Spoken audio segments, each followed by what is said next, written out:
A church full of grace. The News Church. 할렐루야. 오늘 귀한 시간입니다. 하나님께서 주신 복된 시간에 우리 은혜 많이 받읍시다 하고 우리 앞뒤 좌우 모든 형제 자매들의 서로 인사 나누도록 하겠습니다. 자, 은혜 많이 받읍시다. 오늘은 어떻게 다 이쪽으로 몰리셨어요? 이렇게 좀 분산해서 앉으세요. 분산해서. 아직까지 코로나 사태가 끝난 것은 아닙니다. 뭐 법적으로 뭐 이렇게 제재하는 걸 좀 완화시키긴 했습니다만 우리가 지킬 수 있는 것은 최대한 지키시도록 하시길 바랍니다. 우리 오늘 성경 본문의 말씀을 가지고 나눌 은혜의 제목이 어린이 주일이죠. 아이들의 미래. 자, 어느 부모든 간에 자기 자녀가 못 되기를 원하거나 안 되기를 원하는 부모는 없을 겁니다. 내 자녀가 어떻게든 나보다 더 좋은 삶을 누리기를 원하는 그런 목적을 갖고 있는 게 이게 부모의 마음이에요. 세상의 모든 가정이 그 출발점을 찾아본다고 하면 바로 행복한 미래라는 것을 기준으로 두게 돼 있는 거예요. 누가 됐든지 간에 나뿐만 아니라 내 가족 그리고 내 자녀 그리고 내 앞으로의 많은 후대들이 전부 다 잘 되기를 원하는 그 마음, 그것이 바로 행복을 추구하는 바로 그 가정의 출발점이라는 겁니다. 오늘은 그 점이 무엇인가, 그 행복에 대해서 한번 이야기를 나눠볼게요. 자, 그렇다면 내가 만들어 나를 통해서 만들어진 우리 집안의 가족들 또 자녀들, 그 자녀들의 미래가 행복하길 원하는 거죠. 원하는 행복보다는 살아보다 보니까 많은 문제점들이 더 많더라는 거죠. 내가 원하는 것은 행복이고 내가 원하는 건 축복이고 내가 원하는 건 잘 되는 것이지만 정작 아이들도 그렇고 그 아이들의 믿음도 그렇고 마음도 그렇고 삶도 그렇고 마음대로 되지 않는다는 거예요. 그 오죽하면 자녀는 내 마음대로 되지 않는다 이런 말까지 있겠습니까? 자, 갈등 또 문제점 또 뭐라 그럴까요?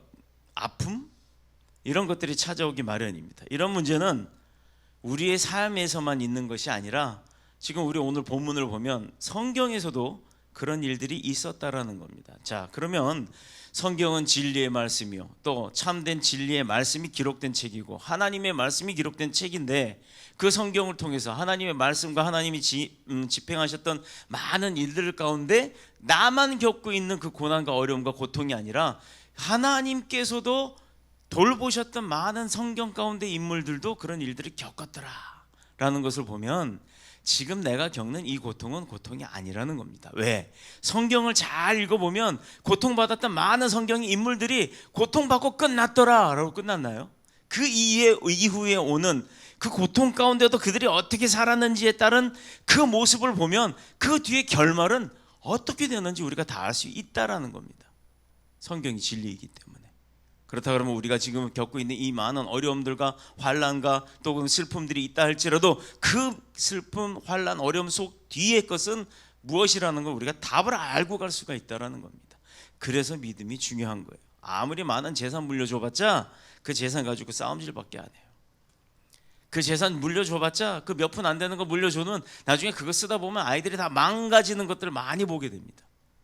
그런데 그 아이들에게 믿음을 심어주고 믿음을 유산으로 물려줬을 때 그 믿음이 자라난 아이들에게 많은 유산이 물려졌을 때 그 아이들이 어떻게 살아가는지는 우리는 이미 세상 가운데 무슨 션이니 뭐니 해서 기부전사 그런 사람들이 살아가는 모습을 보면 그들이 다 어떤 모습으로 사는지를 알 수 있잖아요. 그게 중요한 것은 그 사람들의 믿음이 심어져 있다라는 겁니다. 그래서 우리 아이들의 미래가 중요하다는 건데 오늘 본문의 이 내용은 아주 귀하게 우리가 배울 수 있는 내용입니다. 먼저 보면 아담과 하와의 가정에서 일어났던 가인과 아벨의 문제서부터 시작을 한번 해볼게요. 아주 오래전 창세기 시대 때 오늘 본문에 나왔던 그 시대에 하나님의 태초에 이 세상을 만들고 에덴 동산을 만들고 아담을 만들고 외로워 보이니까 아담의 갈빗대를 취해서 하와를 만들고 그 자녀들을 생성하게 만드셨습니다. 자, 그럼 대표적인 자녀가 누구냐? 가인과 아벨이에요. 가인 하면 우리가 지금 귀에 익는 회사가 하나 있는데 그 회사의 뜻이 아니에요. 가인과 아벨의 문제에서부터 시작하여 고린도 교회, 사도 바울이 그렇게 사랑했던 고린도 교회 안에 그 신약 시대까지 이르는 몇천 년이 흘른 그 이후에도 똑같은 일은 계속해서 반복되어 왔다라는 겁니다. 아니, 성경 신약이 지난 2000년이 지난 그 이후에 우리가 살아가고 있는 2020년 이 시간에도 우리에게도 그 문제는 똑같이 적용되고 있다라는 거예요. 그런데 거기서 나눠지죠. 예전에 태초에도 그랬고, 예수님이 살았던 2000년 전 신약 때에도 그랬고, 그 이후에 2000년이 지난 지금에도 이르러서 똑같은 일이 반복되는데 답이 다르다라는 거예요. 답이. 누구는 잘 되고 누구는 안 되라는 것. 거기서 부모님을 잘 만나서 되는 사람은 되는 거고, 부모님을 못 만나서 안 되는 사람은 흙수저로 사는 건가요? 그건 본인들이 말을 맞춰 놓은 겁니다. 그 기준은 무엇이다? 말씀대로 살지 않았다, 말씀대로 살았다. 그 차이인 거예요. 그러면 말씀을 알아야 말씀대로 살고 못 살고를 결정을 하죠. 말씀을 알 수가 없으니, 하나님을 알지 못하니, 하나님 없다고 부정까지 해버리니 그가 잘 될 일이 있겠습니까? 비극적인 가정의 대표적인 사례 중에 하나가 바로 그 성경 가운데 있었던 오늘 본문의 내용, 유다의 가정입니다. 이 유다의 가정. 가정의 달 5월에 들어서면서 제일 먼저 만나는 행사가 뭐예요? 5월 5일 어린이날. 어린이날 아이들이 진짜 막 기다리는데 우리 교회는 아직 그거 기다리는 아이들은 별로 없어요. 조금 있으면 생겨나겠죠. 어린아이에게 초점을 맞추기 시작하면 그 배후에 보이는 존재가 분명히 하나가 있습니다. 어떤 아이든 간에 그 아이를 딱 초점을 두고 보면 그 아이의 모습에서 드러나는 존재가 있어요. 부모입니다. 네. 아이는 부모의 거울이라는 얘기도 있죠. 자식을 키우는 부모들도 한때는, 그 부모였던 그 사람들도 한때는 어린아이였다라는 거예요. 그들도 부모님 아래서 양육을 받고 또 알게 모르게 자기를 키워줬던 그 부모로부터의 영향을 받고 성장한 존재들이라 그 집안을 딱 보면 말투도 비슷하고 식성도 비슷하고 생각과 먹는 것, 입는 것도 비슷하게 살아가요. 자, 그러므로 아이들이 부모를 보면 그 아이들의 미래가 보이고 장래가 보이는 겁니다. 그래서 내 삶이 별로 내 마음에 안 들어, 내 삶이 내가 봐도 아닌 것 같아, 그런 사람들이 자기 자녀에게는 훈육을 해가면서도 나처럼은 살지 말기를 원하는 그 마음이 거기 심어져 있는 거예요. 나처럼 살지 않기를 바라는 그 마음. 그게 때로는 막 몽둥이 찜질을 해가면서까지 하는 훈육이 된다 할지라도 그 안에 근본 베이직은 나만큼 살지 마라, 나보다 더 잘 되라고 하는 그 애정 어린 마음이 숨어 있다라는 겁니다. 자녀들이 그걸 못 알아들어서 그런 거죠. 방법이 틀릴 수도 있는 거고요. 결코 그런 상태가 보이는 것, 자녀를 통해서 그 부모들이 보이는 것은 과장이 아니에요. 오늘 우리는 유다 가정의 문제점을 보면서 우리 아이들의 장래와 우리 가정의 미래를 어떻게 만들어가는 게 옳은 것인가를 한번 배워보자고 하는 겁니다. 아주 장황하게 오늘 서두를 시작했는데 그만큼 중요해요. 5월은 어떤 달? 가정이다. 자, 유대 가정의 비극은 그 가장인 유다가 이방 여인 누구와 결혼을 해요? 네, 다말. 다말이 여자 이름이에요. 그 유다 여인이 아닌 다른 지역의 사람을 데리고 와서 사는 거예요. 자, 예를 들어서 우리나라가 조선시대라고 칩시다. 조선시대에 한국 사람들끼리 결혼하는 게 조선 사람들끼리 결혼하는 게 아니라 갑자기 어디 저기 파랑 눈에 노랑 머리 얼굴 하얀 사람, 그런 사람하고 결혼하면요 귀신하고 결혼했다 그러고 잡아 죽이려고 그랬을 거예요. 요즘은 그게 다문화가 너무 많아져서 뭐 이제는 우리나라 백이민족이라는 말 자체가 없어지기까지 했습니다만, 유다 가정의 비극은 바로 그 가정인 유다가 이방 사람, 아주 극기시했던, 절대 하면 안 됐던, 율법에 묶여 살았던 그 시대의 이스라엘 사람이 유다 지방 사람이 아닌 다른 지역의 여인을 데리고 와서 결혼을 하는 것부터 시작이 된 거예요. 그 결혼은 결혼 자체가 아예 틀려먹은 결혼이었던 거예요. 2절 3절에 보면 유다가 거기서 가나안 사람 수아라고 하는 자의 딸을 보고 그를 데리고 동침하니 그가 임신하여 아들을 낳음에 유다가 그의 이름을 뭐라 했다? 엘이라 했다, 이 말이에요. 엘. 이 엘의 의미는요 하나님을 말하는 거예요. 하나님. 엘이라는 그 단어를 쓰는 사람들을 가만 보면 뭐 엘서, 엘장, 그다음 엘리야, 엘림, 뭐 엘라인, 뭐 등등등 회사 이름들을 보면 그런 엘이라는 이름을 쓰는 사람들이 있는데요. 보통 엘하고 한 칸 띄우고 쓰잖아요. 그것은 하나님을 의미를 해요. 그 엘은 히브리어로 하나님을 뜻했던 여호와를 뜻했던 겁니다. 얼마나 거룩한 분이시길래 여호와 이름, 하나님의 이름을 부르는 것조차가 두려워서 사람들이 쓰지 않다 보니까 몇천 년이 지나면서 그 이름을 잊어버린 거예요. 그래서 하나님의 이름이 뭐냐 하면 원래부터 계셨던 분, 태초부터 계셨던 분, 천지를 만드시는 분, 나의 아버지 하나님, 이렇게 얘기를 하죠. 하나님의 이름 뭐냐 하면 아무개라고 딱 될 수 있는 사람이 아무도 없는 거예요. 왜? 그런 하나님의 존재를 알고는 있지만 이름을 부를 수가 없었던 거예요. 아버지 이름 부르거나 대통령 이름 부르면 잡혀가던 시대가 있었죠. 그거보다 더 위대한 분이셨기 때문에 그 이름을 부르지 못하다 보니까 잊어버리고 사람들이 다 잊어버렸던 거예요. 그래서 만들어낸 게 그들이 하나님을 지칭하는 이름을 만들어내고자 했을 때 표현하는 게 엘입니다. 엘. 유다는 하나님이 금하시는 이방 여인과 결혼하여서 장자 엘을 낳았다고 했어요. 그의 조부인 이삭, 가나안 여자가 아닌 친족 중에서 리브가라고 하는 여인을 택해서 결혼하고 대대로 자손을 번성시켰던 것과는 완전히 다른 반대의 일을 한 거예요. 유다는 이방 여인을 통해서 3명의 아들이 태어났는데 첫 번째가 엘, 그 다음 두 번째가 오늘 본문에 나왔던 오난, 그리고 세 번째가 셀라. 이 세 사람이에요. 처음에는 아들 셋을 얻을 정도로 유다 가정에는 아무 문제 없이 아주 다복하고 화목했었던 것처럼 보였습니다. 그러나 가정의 문제는 장자인 그 첫째 아들, 유대 민족들은 그 뭐든지 첫째가 최고였잖아요. 뭐든지 첫째는 하나님 거였다고 얘기를 했기 때문에. 근데 그 엘이 결혼을 하면서부터 문제가 시작을 해요. 어떤 문제가 생겨요? 유다 자신이 제 인생의 가장 중요한 결혼이라는 것을 하나님 앞에 의뢰하지 않았어요. 기도하지 않았다는 게. 자, 이게 답이에요. 자기 인생에서 가장 중요한 것, 결혼이라고 하는 문제를 하나님 앞에 기도하고 얻지 않았다라는 거예요. 심지어 뭐 요즘은 하나님 앞에 뭐 맹세하고도 뭐 갈라선 사람들은 갈라서기도 합니다만 정작 중요한 것은 하나님과 의논하지 않았다라는 게 중요하다는 거예요. 하나님 앞에 기도하지 않았다는 것. 잘 들어보세요. 그저 가나안 여자를 딱 봤는데 내 동네 사람이 아니에요. 맨날 보던 사람이 아니라 허여멀건하게 눈이 노랗고 파랗고 막 이러니까 특이했던 거예요. 정말 이뻐 보였던 거예요. 그러니까 그냥 미모 하나만 보고 취했어요. 제 자식을 결혼시키는데 아무런 꺼리낌도 없이 그냥 이방 여인과 결혼하겠다고 하는데 그래라 라고 해버린 거예요. 네가 사랑하니까, 네가 좋아하는 여인이니까 그래 그렇게 해라. 자, 하나님의 백성이라면 당연히 잠깐만 우리 기도해보자 라고 했어야 되는 거예요.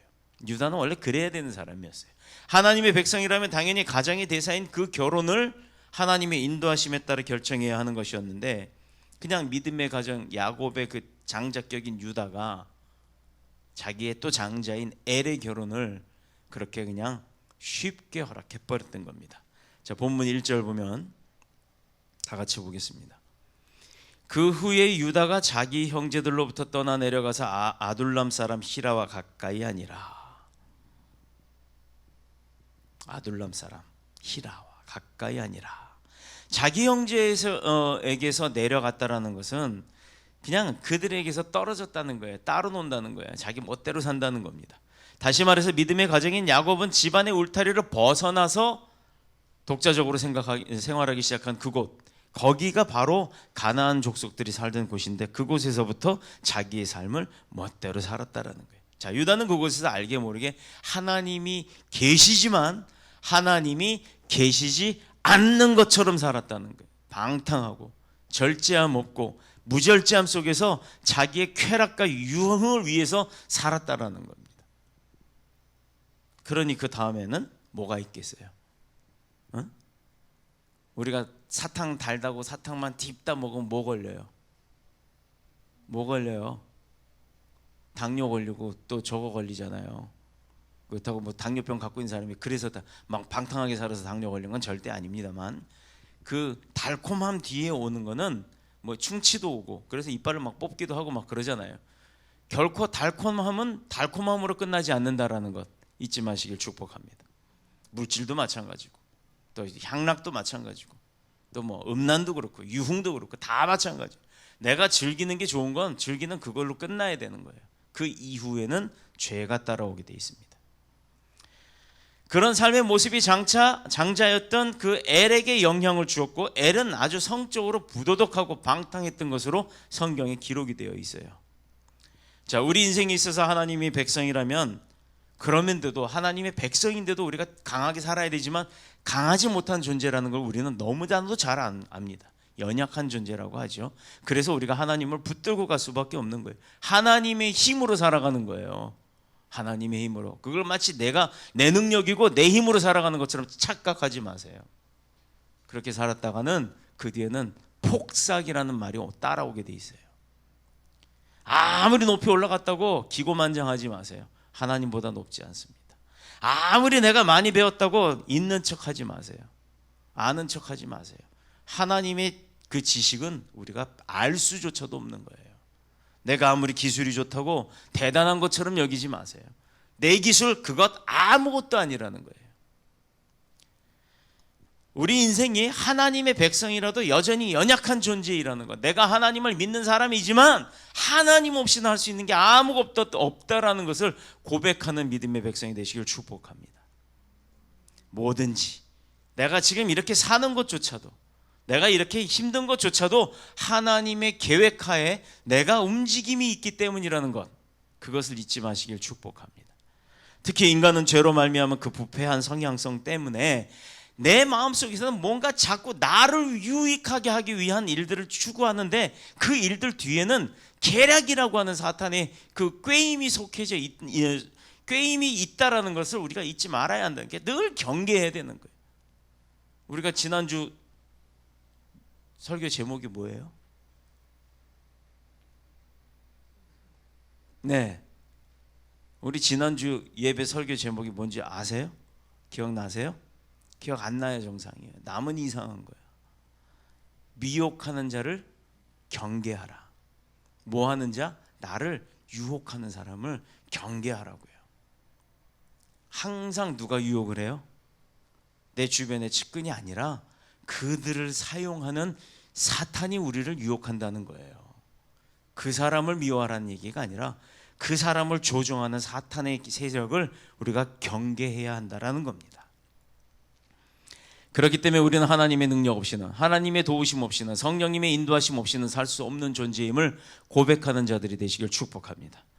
그래서 살고 있는 지역이나 환경의 조건이 어떤 것이냐에 따라 되게 중요한 거예요. 우리 그 사서삼경이랑 뭐 논어, 맹자 또 뭐 그런 거 있잖아요. 거기 누가 그 자녀를 위해서 3번을 이사했다고요? 맹모 삼천지교인가? 그런 말이 있잖아요. 뭐 무덤가에 갔더니 애들이 맨날 장사하는 노래나 하고 이러니까 나중에 학원이 많은, 서당이 많은 지역으로 갔더니 그랬더니 어떻게 돼요?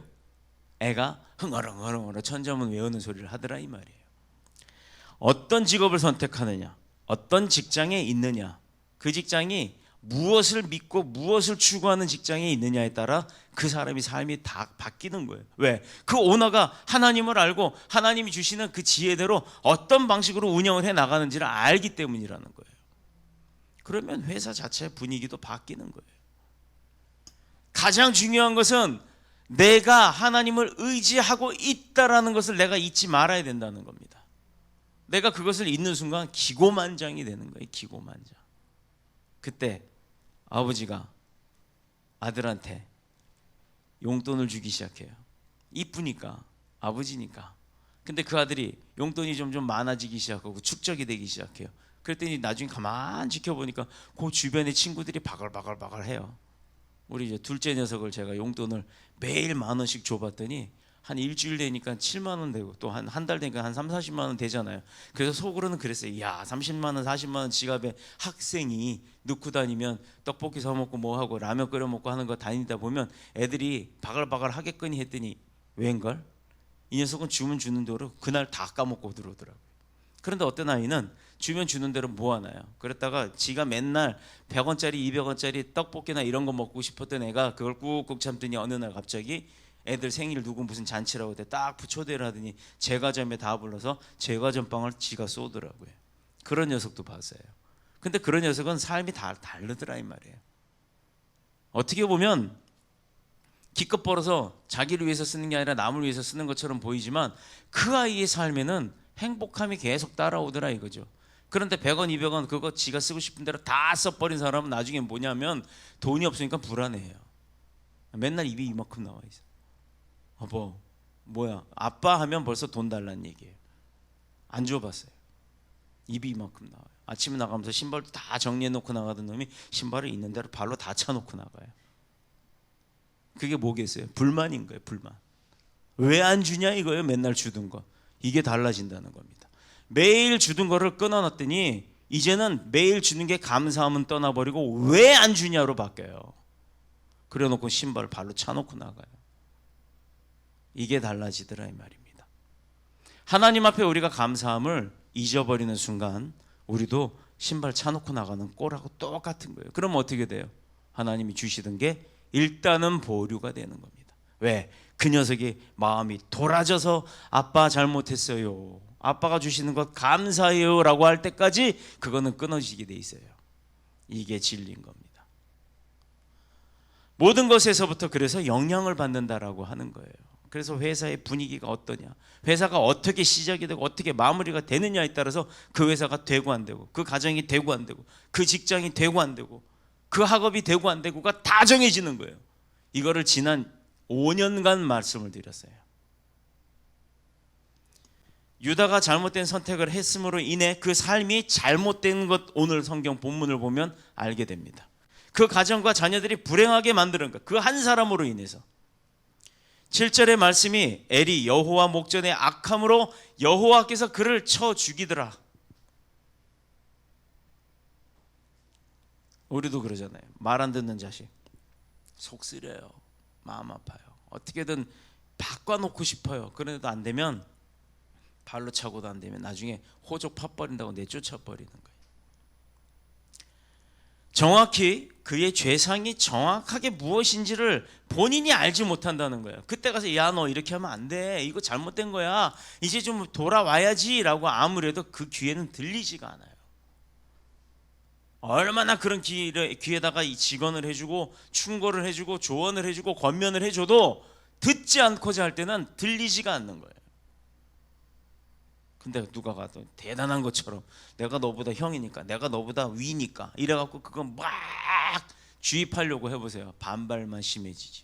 그러다 한 대 맞아요. 힘센 사람한테는. 그게 목적이고 그게 방법이 돼선 안 되는 겁니다. 그럼 어떻게 권면을 할 거냐? 2번, 3번, 4번 권면하고 충고해도 안 돼요. 치래요 성경에도. 그러나 그가 회개하고 돌아올 때는 어떻게 해요? 두말하지 않고 안아주라. 우리는 기도하는 방법밖에 없어요. 하나님 앞에. 그러면 하나님이 하시는 거예요.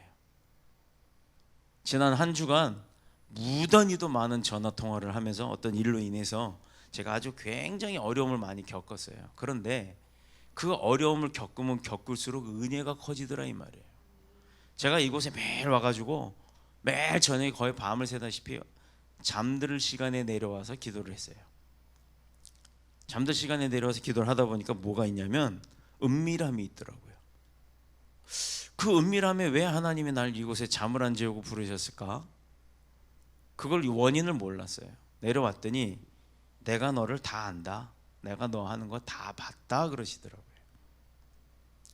그리고 이제 내가 너를 다시 세울 거야 라고 이야기를 하세요. 그게 뭔지 몰랐어요. 그런데 그게 지난 주간에 첫 스타트부터 힘들었던 게 지난 주간이죠. 토요일이었으니까 토요일 날 모든 게 다 전환이 되고 뒤집어지는 일이 벌어졌습니다. 이제는 하나님이 하시는 거예요. 사람이 하지 않고 하나님이 할 수 있도록 의뢰했더니 하나님이 하시겠다고 합니다. 얼마나 감사한지 몰라요. 그러나 한 가지 확실한 거는 하나님께서 오늘 본문에 그를 직접 죽이실 정도로 엘은 악했다라는 겁니다. 하나님의 뜻을 무시하고 제멋대로 행동하고 살았기 때문에. 그러나 유다 가정의 비극은 그 엘이 죽고 난다고 해서 끝난 게 아니었어요. 자, 이제 예즘에 이스라엘 때는 그 계대 결혼이라는 게 있었어요. 그 집안의 계보라고 하잖아요. 서열. 그 서열대로 결혼을 시키는 게 있었어요. 뭐냐? 자, 형이 엘이 누구하고 결혼했어요? 어? 다말. 엘이 결혼을 했잖아요. 그 결혼을 했는데 엘이 어떻게 했어요? 자녀를 생산하지 못하고 하나님이 쳐 죽여버렸으니까 죽었잖아요. 그러면 동생 누구예요 이번에? 어? 고난?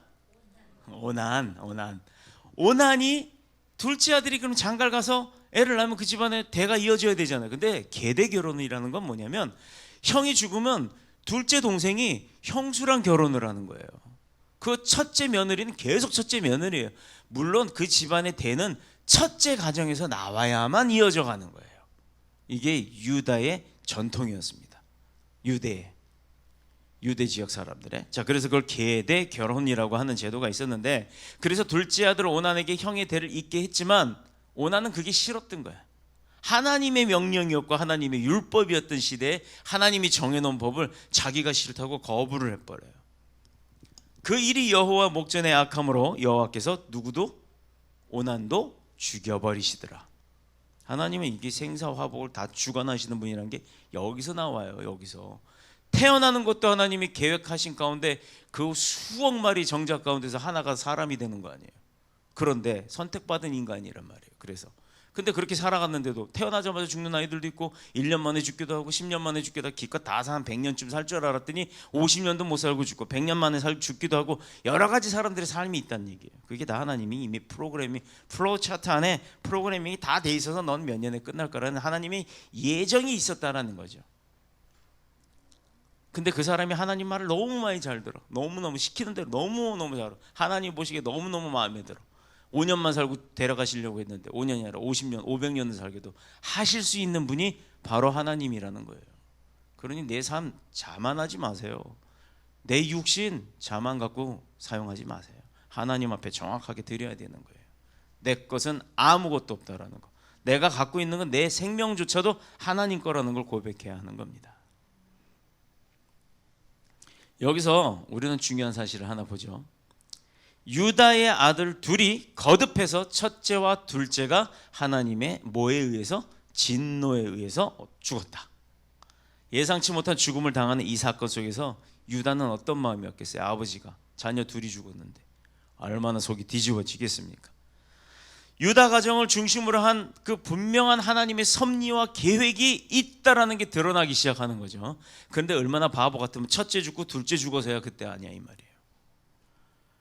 비록 유다가 아브라함, 이삭과 야곱을 잇는 그 신앙의 공동체에서 이탈을 해서 자기 멋대로 살았지만 제 멋대로 살면서 그 가나안, 즉 세상 사람들처럼 그렇게 살고 있었다 이거예요.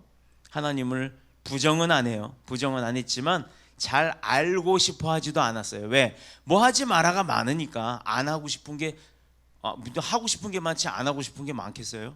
하나님이 하지 말라고 하는 게 있으니까 그거 싫어서라도. 유다의 자녀들이 거듭된 죽임을 당할 정도로 하나님 앞에서 도무지 용서받지 못할 악함을 행했지만 그럼에도 불구하고 하나님은 이 가정을 통해서 이루고자 하는 일이 있었다라는 거예요. 그래서 계속 붙들고 계시더라 이 말이에요. 우린 그걸 봐야 하는 겁니다. 내가 지금 어려운 형편에 있어. 왜 나 하나님 열심히 믿고 열심히 내가 뭐 한다고 하는데도 왜 하나님 나 이렇게 힘들게 하십니까? 라고 하지 말란 얘기입니다. 그거조차도 하나님이 계획이 있어서 내가 힘듦이구나 라고 감사하란 얘기예요. 자, 왜? 하나님은 화를 뭐로 바꾸시는 능력이 있다? 복으로. 죽은 자를 살리시는 능력이 있으신 분. 그러면 안 되는 거 되게 하는 것도 하나님이 하시는 거예요. 이것은 우리가 생각이나 우리 계획이 죄로 말미암아서 하나님의 그 기뻐하지 않는 방향으로 나아간다 할지라도 하나님이 나를 놓지 않는다라는 걸 깨달으라는 얘기예요. 나는 이미 하나님의 사람이라는 거. 내가 잘못 가고 있어서 힘든 거지. 내가 잘못해서 힘든 거지. 하나님이 나를 힘들게 하는 게 아니라는 거예요. 우리가 그걸 잊지 마셔야 됩니다. 그걸 잘 찾아가는 분들이 행복한 거예요. 그분들이 능력자인 거예요. 속된 말로 하나님께 매 맞고 모든 것을 잃고 소돔성의 롯처럼 모든 것을 다 빼앗겨도 하나님이 우리를 통해서 분명한 어떤 뜻을 이루시는 분이라는 겁니다. 그러나 유다는 아들을 둘씩 잃으면서도 이 사실을 깨닫지 못했다는 거예요. 그래서 이제 막내 아들 누구 남았어요? 셀라. 셀라마저 죽을 것을 염려해서 이제 며느리 다말을 시집으로 돌려보내요. 야, 이제 막내는 또 끔찍하게도 사랑하잖아, 내리 사랑 때문에. 그러니 셀라가 죽을까봐 첫 번째 며느리를 그냥 야, 너네 집으로 가라 이래버린 거예요. 아예 며느리가 없어버리면 끝나는 거니까. 그래서 보내버렸어요. 자, 잠언 10장 13절 한번 우리 찾아볼까요? 잠언서.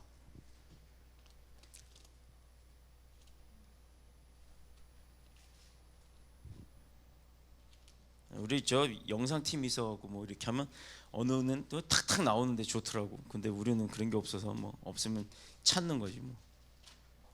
시간이 5분 걸려도 10분 걸려도 찾아요. 이렇게 해도 안 나서, 축복 받으라고 해도 안 나서. 자, 10장 13절 구약성경 920조. 누가 찾으신 분 한번 크게 읽어보세요. 명철한 하고 나오는 거. 잠언 10장 920절 20페이지 10장 13절. 명철한 자의 입술에는 지혜가 있어도 지혜 없는 자의 등을 위하여는 툭이 있느니라. 야, 엄청난 답이 나왔죠. 어떤 사람이요? 명철한 자, 하나님이 주신 지혜대로 살아서 능력을 얻은 자. 그래서 그가 눈이 열려 있는 사람, 영안이 열린 사람이요.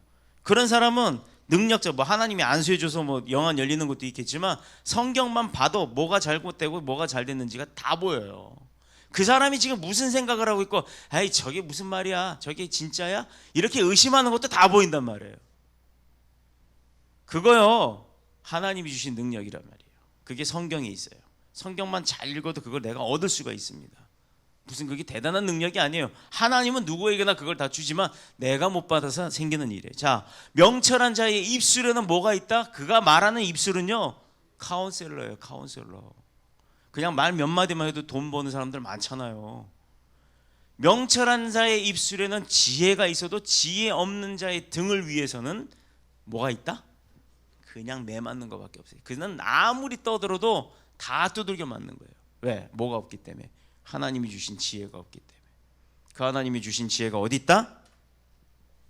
여기요. 이 안에 있어요. 그러면 뭐 하란 얘기예요? 응? 읽으란 얘기예요. 읽으란 얘기. 읽지도 않고, 아니 학교에 가서 책을 읽고 배워야 머리 지식이 들어가지, 구구단을 외워야 산수를 하지. 구구단도 틀리는 사람이 무슨 자기가 수학자가 되고 컴퓨터 프로그래머가 되겠다 그래요. 여기 제가요, 구구단을 아직도 헷갈려 하는 게 있어. 구구단을 아직도 틀려요. 그런데 프로그래머가 됐어요. 이거 이상하지 않아요? 제가 그렇다는 얘기입니다. 제가, 여러분이 그렇다는 얘기가 아니고. 성경은 읽어야 내 겁니다. 우리 주보에 보시면 아세요? 여기 가운데 딱 센터 밑에 보면 오늘의 말씀 구절 암송이라는 게 있어요. 그게 매주 바뀌어요. 매주 딱 52개의 구절만 제가 추려서 계속 반복적으로 1년에 한 번 돌아오죠. 52주니까 1년에 한 번씩 매주 바꿔드립니다. 요것만 다 외우셔도, 그것만 다 외우셔도, 요절이라고 해서 중요한 부분이니까 외워보세요. 주보를 지금 모으시는 분 있어요? 네, 연말에 52장 다 가져오세요. 다 가져오시면 그분한테는 내가 금 한 양은 못 드려도, 금 한 양은 못 드려도 금 한 양의 가치만큼의 축복 기도를 해드릴 겁니다. 하나님의 심판을 받으면서도 깨닫지 못하고 인간적인 방법으로 계속해서 그거를 해결하려고 했던 유다, 그를 위해서 하나님이 어떻게 했다? 이젠 끊어버리려고, 네 방법 틀렸다라는 걸 알려주고 이제 다시는 그런 어려움을 안 겪게 하려고 아주 큰 재앙을 준비하고 계셨다는 겁니다. 그것은 억울하게 시집으로 쫓겨난 그 며느리 누구? 다말이 스스로 뭐로 변장을 해요? 창녀로 변장을 해갖고 유다를 유혹해요. 유다를. 며느리가 시아버지를 유혹하는 거예요. 다말에게서 베레스와 세라라고 하는 쌍둥이를 출생하도록 만들어버려요. 야, 이거 뭐 이런 개차방 같은 집이 있냐고. 유다는 의로운 척 했지만 그의 이름이 이미 땅바닥에 떨어지다 못해 땅 속에 묻혀버린 거예요. 명예가 실추되는 거예요. 요새 그런 거 많죠. 권력 가진 사람들 뭐 손 하나 잘못 놀려가지고 그냥 격려 차원이다 어쩌다. 웃기지 말라 그래요. 기껏 쌓아놓은 건 다 떨어지는 거, 그 땅바닥에 묻어버리는 것, 그거 좋다. 이거 감옥 가는 거 좋아. 왜 지가 잘못해놓고 자식들까지 욕을 매겨? 야, 너네 아버지가 너네 아버지 뭐 어디 시장이라며? 야, 너 대단하다 이러던 아이들이, 야, 너네 아버지 이번에 방송 나왔다며? 야, 이거 애가 왜 뭐 때문에 애까지 그 인생을 망치게 만드냐고. 이렇게 된 이유가 다 뭐라고 생각합니까? 믿음의 가정이어야 되는 그 유다 집안에 아버지 유다 자신으로부터 시작된 그 저주가 그 아들대에 이르기까지 이젠 손주까지 간 거예요. 도무지 하나님을 두려워하는 마음이 없었다라는 거예요. 하나님을 안다고는 하는데 그 하나님이 어떤 하나님인지를 잘 모르니까 하나님으로부터 내가 어떻게 살아야 하는지를 몰라서 하나님을 두려운 하나님으로 바꿔버렸다는 거예요. 하나님이 어떤 분인지 알고 내가 어떻게 살아야 되는지 잘 아는 사람은 아버지를 기쁘게 하죠. 아버지를 무섭게 만들지 않잖아요. 아까 말씀드렸듯이 10,000원씩 줬더니 아이고 아빠하고 뭐 온갖 아양 다들 뭐 지구본을 사오고 별짓을 다 하더니 그거 딱 끊어버렸더니 신발 차놓고 나갔다 그러잖아요. 그래서 나중에는 인간적인 방법으로 머리를 쓴 유다는 며느리 다말에게 돌이킬 수 없는 속임을 당해서 그냥 결국은 다 무너지게 되는 겁니다. 우리가 하나님을 두려워하는 마음을 잃어버리게 되면 그때부터 우리 마음에 뭐가 우리를 사로잡는 줄 아세요? 세상과 사람을 그 돈을 두려워하는 마음이 들어오게 되는 거예요. 돈을 부리는 마음이 아니라 돈을 두려워하는 마음이 들어오게 됩니다. 자, 우리는 입버릇처럼 하나님을 섬긴다 해요. 근데 하나님을 두렵다고 하면서도 우리 장차 그 삶의 모습 속에서는 그 하나님을 두려워하는 모습이 보이질 않아요. 말은 그렇게 해요. 말은 성경 구절 막 다 외우고 아주 철저한 것처럼 얘기를 해요. 그러나 삶이 그러질 않아요. 삶이 요만한 것도 하나 용서할 줄 모르고, 요만한 것도 하나 인내할 줄 모르고, 요만한 것도 하나 품어주질 못해서 맨날 분쟁이 일어나고, 맨날 부정적이고, 맨날 뭘 하면 안 된다라고는 얘기만 합니다. 정작 우리 삶에서는 그런 모습이 안 보여야 할 게 보이더라 이 말이에요. 하나님보다 더 아는 것이 더 두렵고, 세상이 더 두렵고, 경제적인 결핍에서 오는 그 고통이 두려워하는 것. 자, 욥기서 3장 25절에 보면 제가 읽습니다. 나의 두려워하는 그것이 내게 임하고 나의 무서워하는 그것이 내 몸에 미친다. 그러나 하나님은 자신을 두려워하는 자를 가까이 하시고 도와주시는 줄로 믿습니다. 무서우면 해요. 담임 목사가 유하고 담임 목사가 그냥 그래 이래버리니까 교회가 개판이 되나요? 아니면 담임 목사가 맨날 강대에서 소리나고 저주나 퍼붓고 그러면 그거 무서워서라도 하나요? 사람 보지 마세요. 그 사람을 쓰시는 하나님을 봐야 하는 겁니다. 그 사람이 뭐가 됐든 어떻게 됐든 그건 중요치가 않아요. 그 사람이 하나님의 통로요 도구가 되는 것을 봐야 할 줄로 믿습니다. 우리가 어디에 붙어야 돼? 우리 가끔 그런 말 하잖아요. 고목나무에 커다란 나무에 매미가 많이 붙어있지 가지 요만한 조그만 나무에 매미가 붙어있어 봐야 몇 마리나 붙어있냐고요. 매미도 자기 나와바리가 있더라고. 가만 보니까. 일본에 선교 갔는데요, 오사카 성 거 가면 여름에 매미가 엄청나게 많아요. 그 푸른 나무들에. 그럼 거길 지나가면요, 매미가 내 나와바리에 니 왜 왔노 하면서 침을 쫙 뱉어요. 그거 봤어요? 매미가 손바닥만 해요. 거짓말 더해서. 매미가 보통 진짜 거짓말 하나도 안 못해서 이만합니다. 일본 매미. 그러니 이 매미가 뭐 하고 살아요? 그 나무에 빨대 꽂아 갖고 살잖아요. 빨대 꽂아? 별로 안 좋은 얘기인데 하여튼 빨대 이거 딱 꼽아갖고 수액 빨아먹잖아요. 근데 그 매미가 주변에 사람이 오면 그걸로 물총 쏘듯이 쏴요. 그거 한번 안경에 맞았는데 물인 줄 알고 닦았더니 그게 아니라 끈적끈적하더라고요. 매미도 자기縄바리가 있어서 이렇게 조그만 나무에는 한두 마리가 거리 두고 붙어 있어요.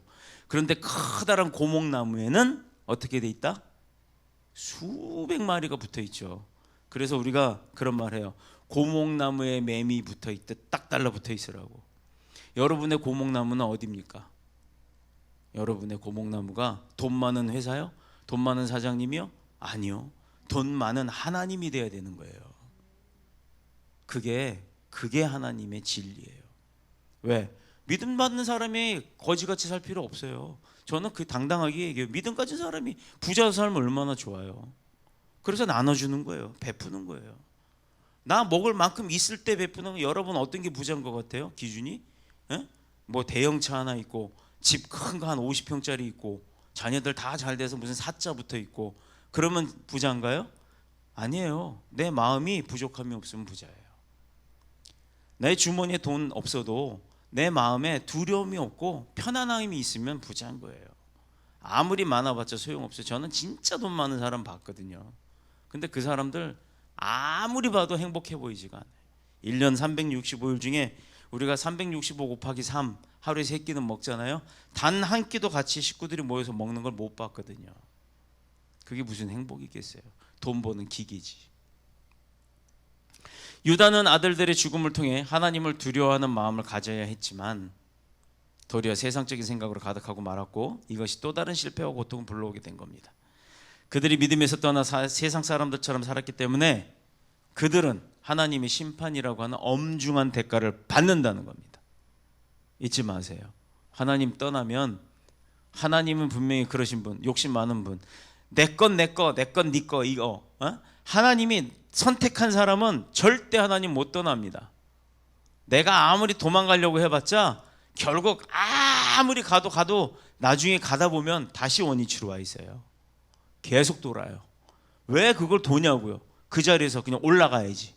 올라가지 않고 자꾸 자기 멋대로 가려고 하니까 하나님은 끄집어놓고 계속해서 자기가 가다 봐도 나중에 가다 지쳐서 딱 돌아보면 다시 원위치에 와 있다라는 거예요. 그러지 마세요. 하나님이 세워놓은 그 자리에서 거기가 내 자리예요. 다른 데 갈 생각하지 마세요. 그 자리에서 올라가는 거예요. 올라가야지 왜 자꾸 옆으로 그냥 곁다리질을 하냐고요. 그러니까 돌아 계속 다람쥐 맨날 돌듯이 그 자리를 맴도니까 발전되는 게 없는 거예요. 가지 말고 올라갑시다. 이제 이해가 되셨죠? 뭐가 올라가는 건지. 하나님께 드리는 당연한 의무를 저버리지 말고 기도와 예배와 찬양 잊어먹지 마세요. 그리고 감사. 이것을 잊어버리는 순간 우리는 우리 하나님 손에 잡힌 사람들은 결코 그 손에서 벗어나지를 못해요. 그랬더니 뭐 그거 있잖아요. 됐거든 이렇게 하는 사람이 내 손바닥 안에 있다고.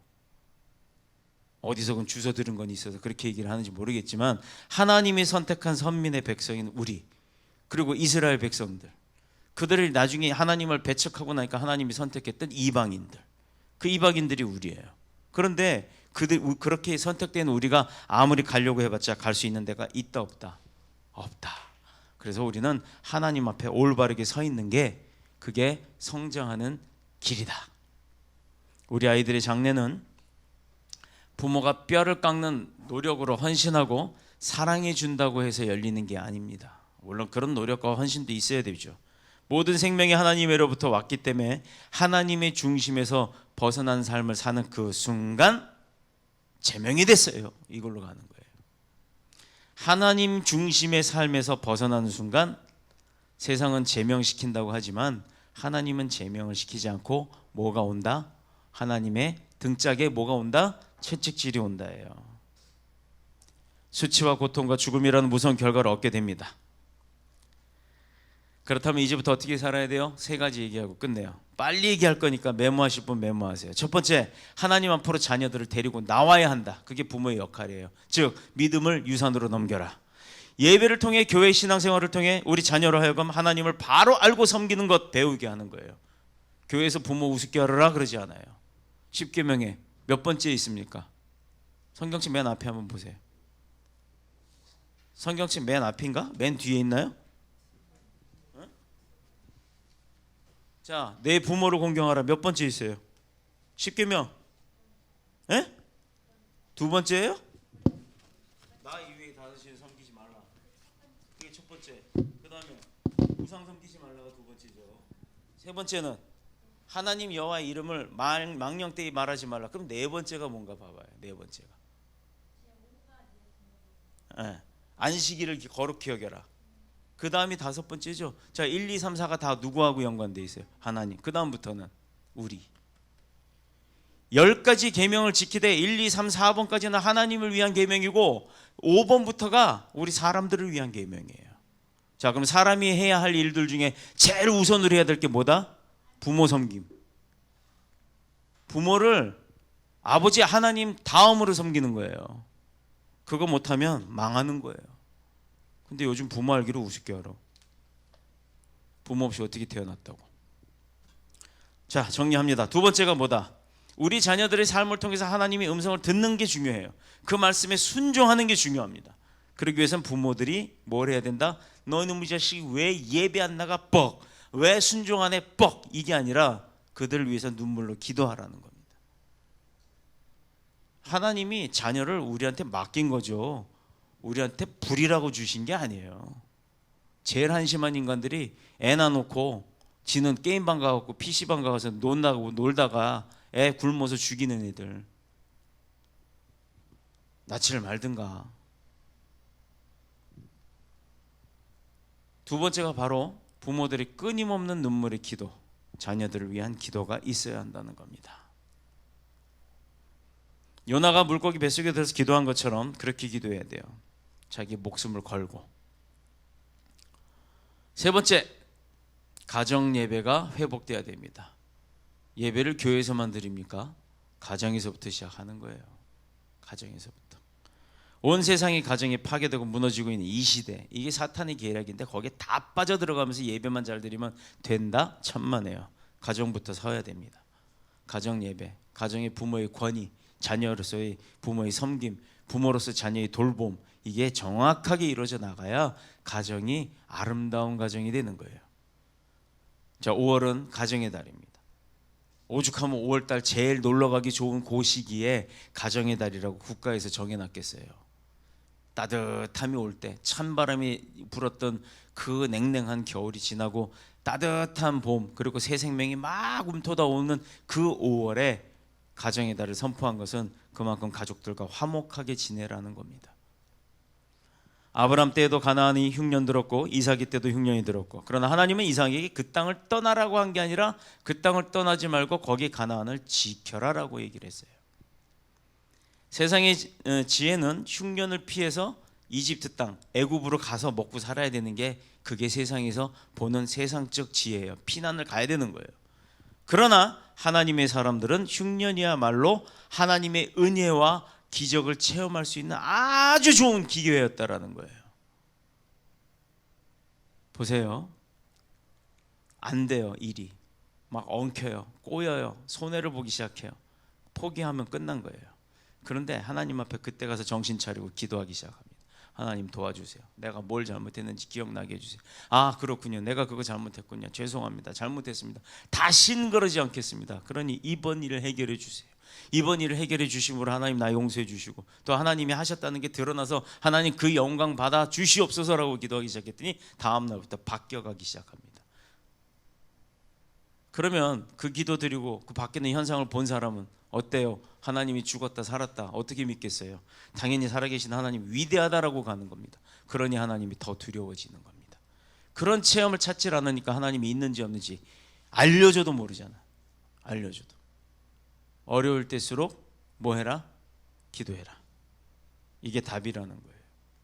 되기 때문에 기도해라가 아니라 안 되기 때문에 기도해라가 아니라 되든 안 되든 내가 할 수 있는 건 기도밖에 없다라는 걸 깨달으라는 겁니다. 자녀가 빚이 엄청 져가지고 지금 부도나게 생겼어요. 그럼 제일 먼저 쫓아가는 데가 어디예요? 제일 먼저 어디로 가요? 은행. 은행 가면 아이고 어서 오십시오. 내가 돈 빌려줄게요. 하나요? 안 해요. 보증인 세우래요. 보증인도 못 세워요. 그럼 그 다음에 어디로 가요? 머리 극적하면서 1년에 한 번 전화나 할까 말까 하던 그 부모님 찾아갑니다. 그럼 부모님은 뭐라 그래요? 나가 죽어. 그래요? 집 팔고 땅 팔아서 그 돈을 해주려고 합니다. 그게 부모예요. 우리가 안 될 때 하나님 앞에 기도하면 하나님도 그런 마음으로 받으시는 거예요. 내가 정말 어려워서 부모님 찾아가서 손 벌릴 때처럼 하나님 앞에 그렇게 사세요. 그게 축복입니다. 그게 은혜인 겁니다. 하나님이 하셨다는 걸 그래서 인정하는 거예요. 하나님이 그거 가리키는 겁니다. 바로 이런 삶의 모습과 지혜를 가정 예배에서부터 시작할 수 있다라는 겁니다. 그래서 기도와 찬송 소리가 그 가정에서 끊어지지 아니하는 가정은 하나님의 축복이 부어지는 거예요. 그래서 그 가정들은 하나님의 경외하고 하나님의 능력을 신뢰하게 되는 겁니다. 그런 부모의 기도와 말씀으로 중심이 선 그 가정에서 자라나는 자녀는 당연히 그 아이들에게는 행복한 미래가 보증되는 거예요. 아이들의 미래를 위해서 기도하는 것 잊지 마시고, 또 그 아이들이 어떻게 살아야 되는지 그 믿음의 유산 증거해 주는 것, 전해 주는 것, 그게 가장 중요한 부모의 역할인 줄을 믿으시고, 또 그렇게 기도와 말씀 중심의 삶에서 자녀들이 성공하기를 시작하는 걸 지켜보는 저와 여러분들이 다 되시기를 그리스도 예수님의 이름으로 축복합니다. 축원합니다. 기도드리겠습니다.